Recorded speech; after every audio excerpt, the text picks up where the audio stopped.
So, number one that we'll be talking about is a sense of predictability, sameness, and schedule. The number two thing that we'll talk about is light at the end of the tunnel, or a way to have gratitude and appreciation for the small, tiny little things that are going well.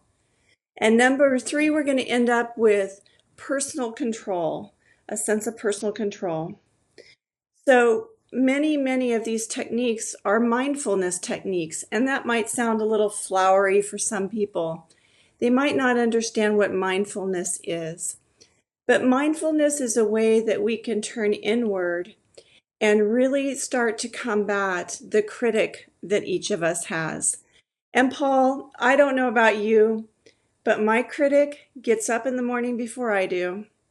It goes to bed after I do at night, and it tells me every single thing that I could have done better.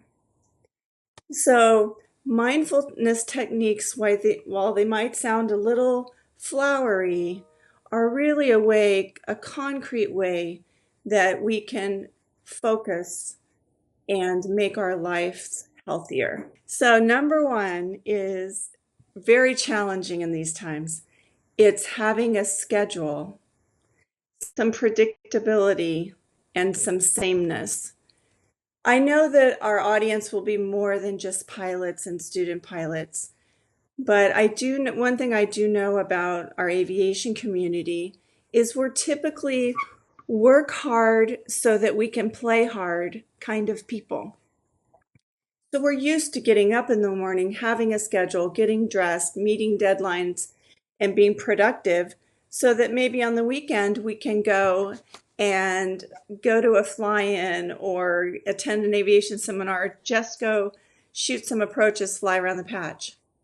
So what's happened in this time is in the work hard, play hard scenario, the play hard has left the building. So we're working hard, but we're not getting the results. So keep a normal schedule as much as you can. If you normally go to bed at 11 p.m. and get up at 6:30 or 7, go to bed at 11 p.m., get up at 6:30 or 7.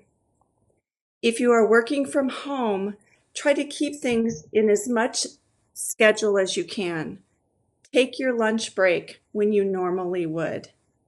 I do suggest that people actually get dressed, real clothes, for the day. So I've heard the joke about when is it appropriate to change out of your daytime pajamas to your nighttime pajamas. My suggestion with scheduling is to actually get dressed. I want you to have some sort of movement scheduled into your day. So that's a time for stretching, walking, doing a video online, an exercise video, a meditation video. It's also a great time for us to schedule creativity and schedule play. A lot of us have been playing board games with families, and it's a time where we've actually gotten to play a little bit more because the kids are home, folks are doing homeschooling, etc. So one thing I want you to keep in mind is that, and this is what I do in my practice with my counseling practice, is I have a way that I open my day and I have a way that I close my day. And I think when we're working at home, and you and I spoke of this last week, we have to have a closing of our workday. There isn't any employer anywhere that wants folks to work 24/7 just because they're working remotely, answering emails and phone calls and such. So I have a ritual where I close out my counseling part of my day and my professional part of my day, and then I'm just Jolie. So number one, predictability, sameness, and schedule. Okay? So let's talk a little bit about light at the end of the tunnel. So my big three are based on psychological research and things that we've known for decades. But in this time with the COVID crisis, sheltering at home, etc., I think it's even more critical now. So light at the end of the tunnel. What I suggest folks do is when you wake up in the morning, before you turn on any media, the television, the computer, what I would like you to do is focus on what is positive in your life. What are you grateful for in your life? And it may sound a little simplistic, but it's really not. It's a way that we can just be grateful if you can hear the birds chirping. Or here in California, the neighbor's orange tree is blossoming. So I get to smell that coming into my bedroom window, and I can bolt out of bed and get ready for my day, or I can take a moment and have some gratitude for my life. And as I said at the onset, this is a real insular time. This is a time where we're having to come together, but also learn how to soothe ourselves. For us folks that are single, gone are the daily social interactions where you get to give a hug and see how people are doing and really communicate. And so looking for that positivity in life. And again, I'm not a Pollyanna girl, just think happy thoughts, but really being appreciative. My introverts in my counseling practice are doing pretty good. My extroverts are having, like you, my extroverts are having quite a challenge. And then I have this subclass that I call my introverted extroverts. That, folks that love to be extroverted, but also need some of that recouping time. That's sort of where I fall in line. So it is an insular time. I'm having to soothe myself. I'm having to comfort myself. So look for small areas of improvement in your life. Maybe while nobody would wish this on anybody, maybe there are some positives that are coming out of what's going on, and I challenge you to look at those first. And I also want to challenge folks to volunteer, to do something outside of themselves in service to others. In that way, we're able to see the bigger picture. I've been volunteering down at the warming shelter, feeding dinner to folks who are homeless. And that has been a singular sort of experience for me. As many of you know, I volunteer a lot in aviation and do a lot of volunteer with airports and airport events. But to volunteer my time, utilizing all the precautions necessary, I've gotten to know some pretty cool people and share some time with them and share something of myself. But then I thought, then I'm getting in my little used car, but it's a pretty little car, and I'm driving to my pretty little house that's near the beach, and it gives me that gratitude for my life. So that number 2, just going to ask you all to think about being a little optimistic and to focus that into the part of your day.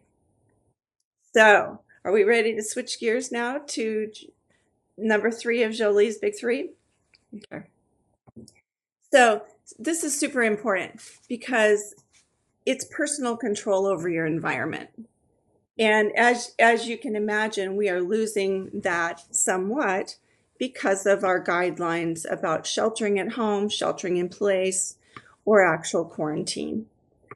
So I guess maybe I'm a little bossy when it comes to therapy. So, and you aren't all my therapy clients, so I'll just give you some advice here. Make sure all 5 of your senses are being stimulated every day. I want you to choose something to look at that you love to look at. Get some music on or something, or maybe a sound of a P-51 Mustang. Get a sound that you like and listen to it. You should be things and feeling that you love, whether it's something super soft or a little scratchy. Make sure that touch is happening in your day. And you also want to make sure that you're tasting things that are super yummy. Now, I suppose we all need to talk. When I was in college, we had the freshman 20 pounds that we all gained because we were eating in the dorms. And I think we have like the COVID-15 going on. But so as far as tasting things, it can be in little moderation. But make sure that all 5 of your senses are in your control. And so sometimes that means turning off the TV, turning off the computer, turning off the iPad, because what's best for you might not be a screen to look at. Okay.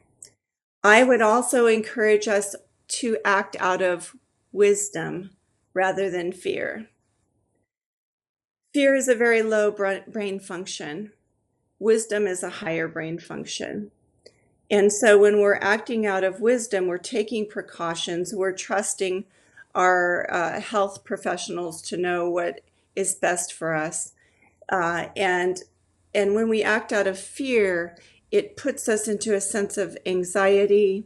We've got the low part of our brain going, adrenaline, all the corticosteroids, all the stress proteins going on and making us anxious. So act out of wisdom. That we've done things like this before, not to this magnitude, but we certainly can. And I would also encourage you to socialize every day. Safely, of course. So whether that's if you're with your family that you live with, that's a different thing. For those of us that are single, it's quite a different thing because we are keeping that 6-foot rule. We're doing Zoom meetings or Zoom gatherings or Facebook gatherings, but try to have socialization in your day every day. And finally, I would encourage you to pick a goal, something that you want to work on. Paul, I imagine you're working on something with your airplane ratings. I am slowly starting to study for the instrument written during this time. Yes. Yes, I'm so proud of you. Thank you. You should. And you may or may not know that I'm working on my commercial so that I can get my multi and then my CFI. So, working on my commercial rating is a goal that I have that keeps me churning. There's so much great online content now, and we've got great flight schools online where we can be doing something toward a goal. So a final thing in this personal control over environment is something that I've been telling my clients since about the first of the year. And it sounds very simplistic, but I want to throw it out there. And then I also want to end with some resources for folks if they need them. Here's my advice. Act the way you want to feel. So if I want to feel organized, competent, in charge, guess what? I have to do the verb. I have to act organized. I have to act competent. I have to act in charge. Sometimes we find ourselves on the couch watching the 8th episode in a series of something, and we just feel low and we feel like a slug. And I would tell my clients, how do you want to feel? I want to feel powerful. I want to feel optimistic. I kind of want to feel like I got some spice. Okay? Guess what? You got to act powerful. You got to act bold. You got to have spice. What would be a sign that somebody should probably reach out to a professional? Again, I'm going to have a bold statement. Almost every insurance company that I work with in the recent weeks has sent out an email that says, take care of your people. Don't worry about the prior authorization. You can use FaceTime, Skype, or Zoom, or phone. Take care of your people. So here's my bold suggestion. We all need a hand. There are some of us that are handling it better than others, but reach out.